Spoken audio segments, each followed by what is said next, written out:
جب بھی آپ کے دروازے پر کوئی مانگنے والا آ جائے تو اس کے جانے کے بعد رویا کرو، اے اللہ پاک تیرا شکر ہے کہ مجھے دینے والا بنایا ہے، مانگنے والا نہیں بنایا۔ جھانکنے کی بہترین جگہ اپنا گریبان ہے اور رہنے کی بہترین جگہ اپنی اوقات ہے۔ ہمارے چہرے پر ایک زبان اور دو کان یہ پیغام دے رہے ہیں کہ کم بولو اور زیادہ سنو۔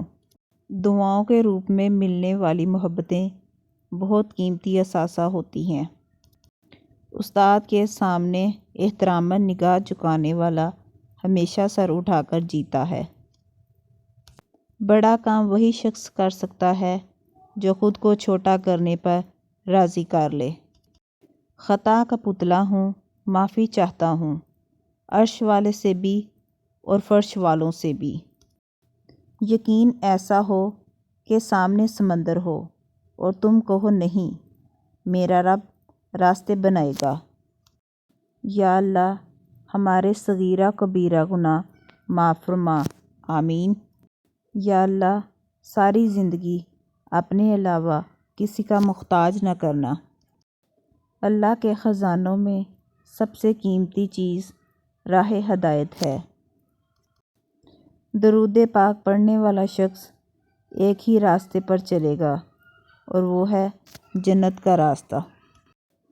تقویٰ یہ ہے کہ تیرا رب تجھے وہاں کبھی نہ پائے جہاں اس نے منع کیا ہے۔ روتا وہ انسان ہے جس نے رشتہ دل سے نبھایا ہو، ورنہ مطلب کے رشتے رکھنے والوں کی آنکھوں میں نہ تو شرم ہوتی ہے اور نہ پانی۔ کسی کے خلوص اور پیار کو اس کی بیوقوفی مت سمجھو، ورنہ کسی دن تم خلوص اور پیار تلاش کرو گے اور لوگ تمہیں بیوقوف سمجھیں گے۔ انسان مایوس اور پریشان تب ہوتا ہے جب وہ اپنے اللہ کو راضی کرنے کے بجائے لوگوں کو راضی کرنے میں لگ جاتا ہے۔ زندگی میں آگے بڑھنا ہے تو بہرے ہو جاؤ، کیونکہ بعض لوگوں کی باتیں مایوسی میں اضافہ کر دیتی ہیں۔ خوبصورت چہرہ بھی بوڑھا ہو جاتا ہے، پرکشش جسم بھی ایک دن ڈل جاتا ہے، لیکن ایک اچھا انسان ہمیشہ اچھا رہتا ہے۔ تکلیف میں ہمیشہ صبر سے کام لیا کرو، کیونکہ سونے کو آگ سے آزمایا جاتا ہے اور مومن کو تکلیف سے۔